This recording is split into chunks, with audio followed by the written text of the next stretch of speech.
If you are a world-class expert whose message attracts a lot more people than you convert, I'm going to do my best to decode for you exactly how and why that happens. My name is Jim Nysonger, and I've spent the last 15 years of my life decoding world-class expertise. I've identified a hidden conflict that kills sales, retention, and upsells, especially for world-class experts. And this particular conflict is about how information is processed. For the world-class expert, what is known to be truth is only a theory for their students. And the problem here, the core situation that we have to resolve, that we have to work within, is the fact that most advanced minds and the least advanced minds are obligated to use the same words. So words that mean one thing to the world-class expert mean something entirely different to the student. This is what George Bernard Shaw was pointing at 100 years ago when he said the single biggest problem in communication is the illusion that it has taken place. And Daniel Boorstin, when he's talking about the greatest obstacle to discovery is not ignorance, it's the illusion of knowledge. And so if we don't have a powerful way of dealing with these two things, then this conflict persists. It kills sales, conversions, and upsells. The way I see it, the illusion of knowledge is when we are using the same words, but they mean two different things. Here's how that happens. The world-class expert has three kinds of knowing. One, two,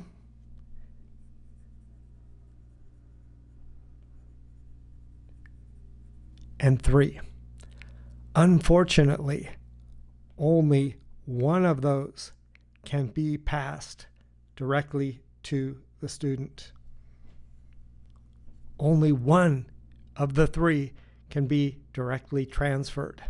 This is why what's truth over here is only theory over there.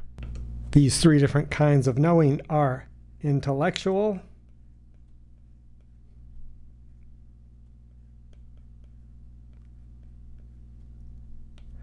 situational,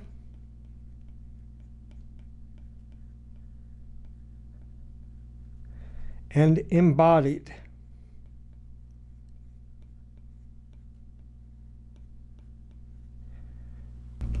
Intellectual understanding can get us attention and followers,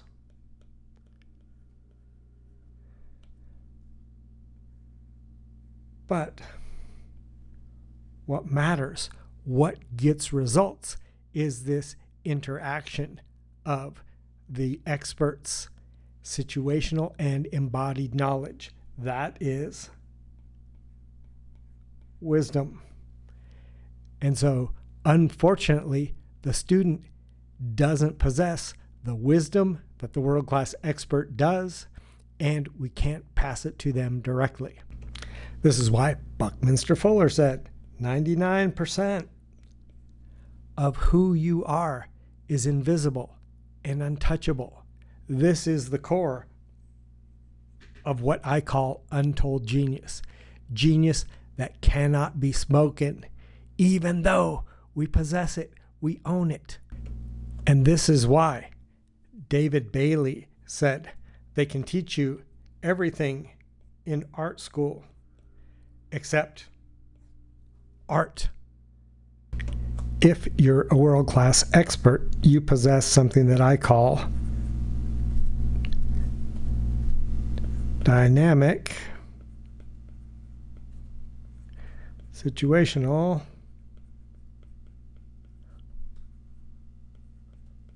mastery.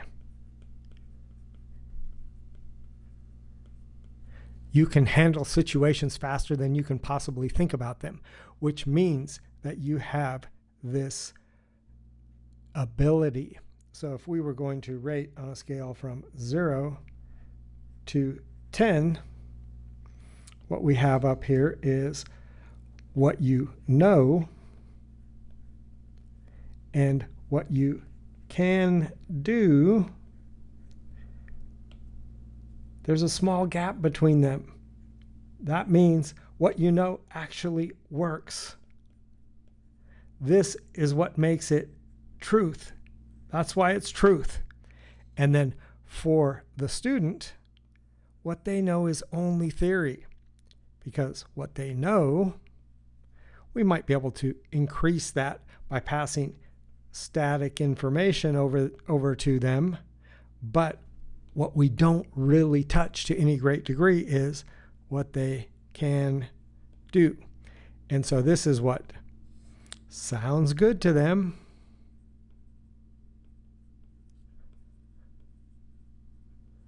which is what attracts them in the first place. So that is a good thing, but it is insufficient for raising the most important factor here in what they can do. And so if we take away all of this context and understanding, without all that context, we make bad decisions that kill conversions and upsells because we're operating on a bad understanding, a bad theory of how expertise businesses work. And so we default to the most common paradigm out there, is that the world-class expert has their intellectual understanding that they pass out into the world. And the part is true is that that attracts a big crowd of people. All of these people are attracted by that world-class expert's message. But the part of this picture that isn't true is that money falls from the sky. But this is what we design for, even though we know this isn't how the world of expertise businesses actually work. In addition to decoding unique expertise for the last 15 years, I'm also a recovering engineer. So I was a manufacturing engineer for 22 years. And one of the most important concepts of engineering, of systems, is that every system is perfectly designed and operated to create the results that it gets. And so let's look at the default design of expertise business. And so the way this works is that people who have the greatest expertise and attract the biggest audience are the best at translating that expertise into insights that these people over here love. And that's what attracts the audience that they attract. So these businesses are designed to increase insights or knowledge. But most of them have a very small wins engine. So very few people in their world are actually getting wins. From my observations, it's probably 1 to 2% of any person's audience. There are a variety of reasons for those that we don't have to dive into right now. But what this means is that this and most experts have this big insights engine and a very tiny wins engine. This is because their expertise, these two types of expertise that we're talking about here,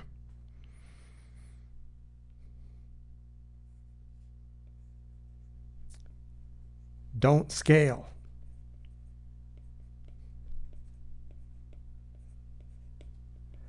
This is because you're not in their pocket.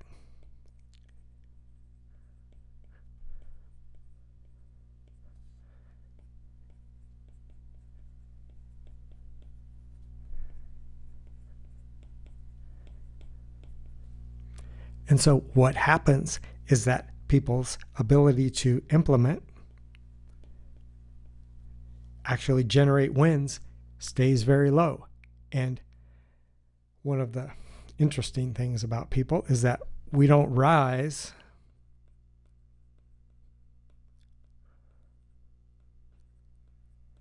to the level of our insights, to the level of our knowledge. We fall.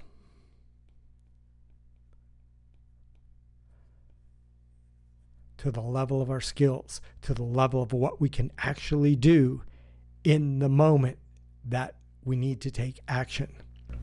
So this is the biggest killer of lifetime value of a customer. And it's not your fault. This is the default design of expertise business currently, driven by insights with a very small wins engine. The result is that it's designed to attract many, then disappoint the majority of those people. It's just how the expertise industry has been built and developed, and the technology that actually drives it. So what happens when we have a massive insights engine and a small wins engine? So if we imagine this is your audience, the people who would benefit from your expertise. Let's just say for the moment, the people that you're already reaching. And so there are actually three groups of people here.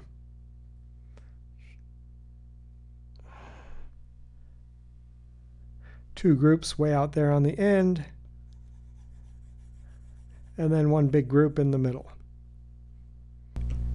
The two small groups are those who buy, stay, and upsell, but the vast majority are the people who don't buy, don't stay, don't upsell, because those people need more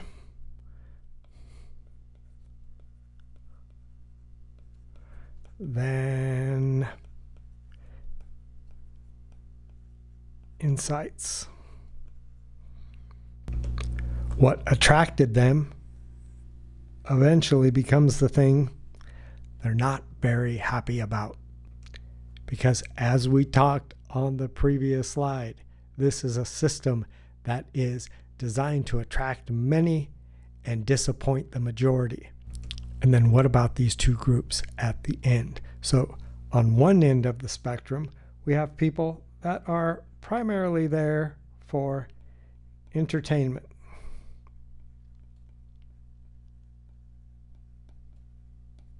And there's nothing wrong with that.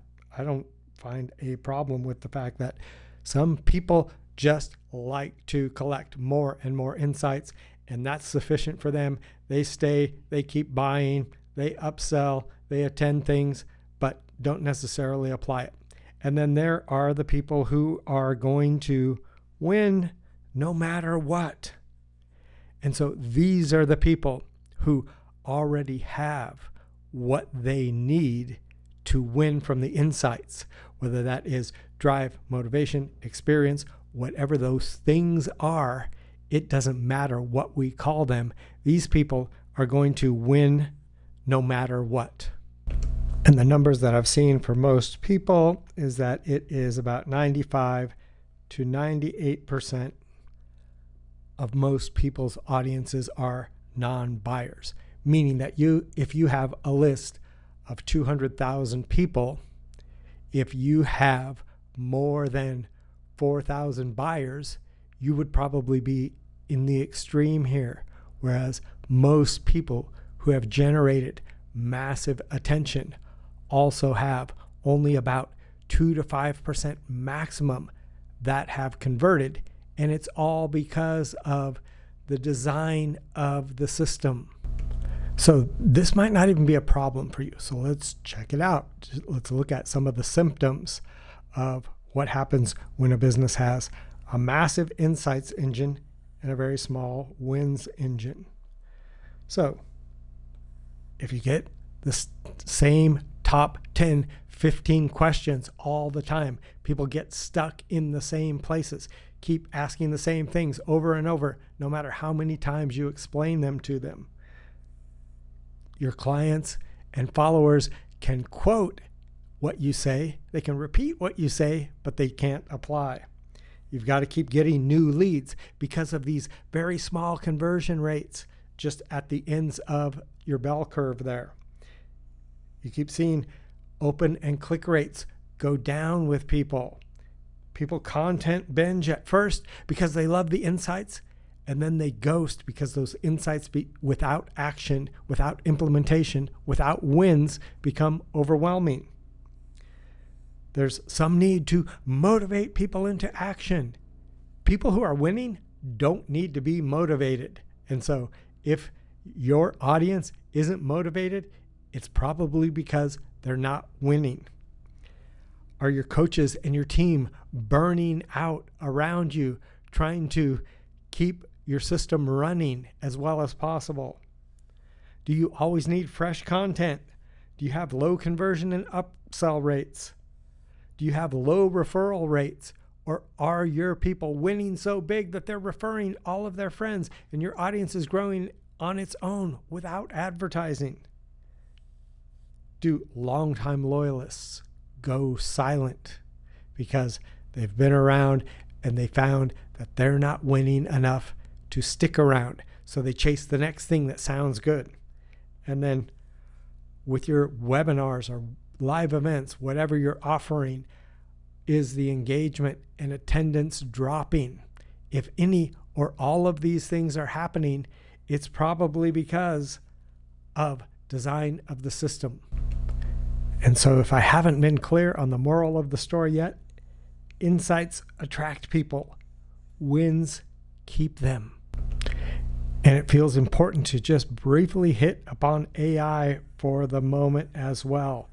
The way AI is predominantly used is to feed the insights engine, to make the insights engine even more powerful when we're not generating the wins for people that they need to make them excited so that they buy more, they stay longer, they upsell, all of those things.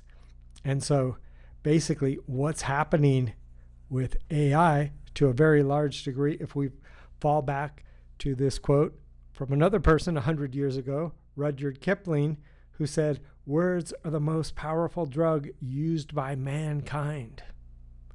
And so what we've done now is that we have AI as a pharmacist.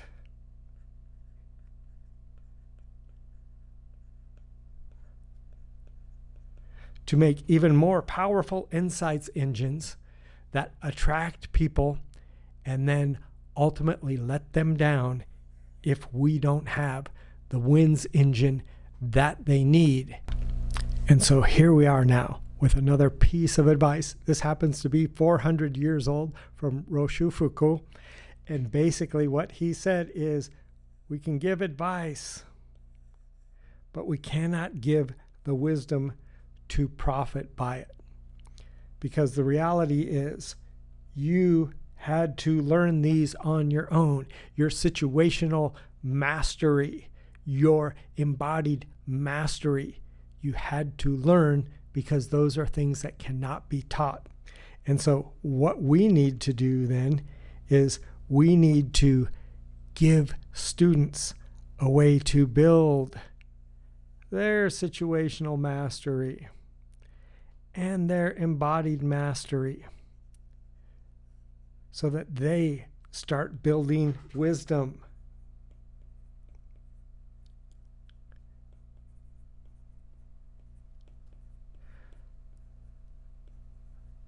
So a wins machine becomes a wisdom builder for your clients, because it helps them win in real life more and more and more.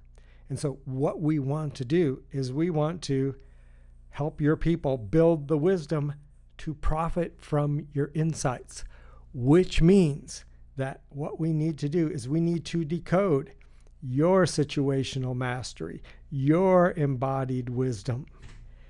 We need to gather the unique situations from students and then give them the specific insights and directions from your expertise so that they can win and win a lot more often. And so here are the elements of a wins engine. You might recognize them from the coaching that you do or your team does. And so we need a system that the client tells you about their situation. You ask questions to get all of the important details. You don't stop asking until you get the required understanding. You ignore all of the things that don't matter and focus on the critical few things that do. You synthesize all of that through your experience. You tell them what's missing. You tell them what's right. You tell them what to do next. You point them in the right direction. They go out and they try it. They get small wins that stack. And you do it again. This is how coaching works. And so what we do then is we decode your dynamic situational mastery into the wins engine so that it applies to the student's unique circumstances. And no, we're not going to replace you. We can't replace you, but we don't need 99%. That is invisible. If we're at 40% of your expertise that we have decoded into your wins engine, then we start eliminating all of the sticking points that students have that stop them from being able to apply in the moment exactly what they need to apply. And so basically what we do is we put a mini version of you in their pocket so that they are able to keep generating wins and keep moving on things that are big enough to matter to them, but yet small enough to be achievable. And a lot of those things experts think are insignificant or unimportant, or you've taught on them so many times that there's not anything left that you can say, but people still can't apply them. And so that's what we're addressing here. Like I said, we want to do that for you. Now let's talk about the ridiculous amount of money we want to charge you to do it. And so if we could do that for you, install a wins engine for you that turned your dynamic situational mastery into wins by addressing students' unique circumstances, basically put a mini version of you in their pocket at no risk or cost to you. We fund it 100%. We design, install, and manage it for you. Would you even want us to do that at zero risk, zero investment to you up front, purely on a profit share? Would that be a ridiculous conversation to have? Would that feel like a waste of your time and attention? And so the final question is, doesn't your great work deserve a wins engine that's as powerful as the insights engine that you already have? If so, let's talk.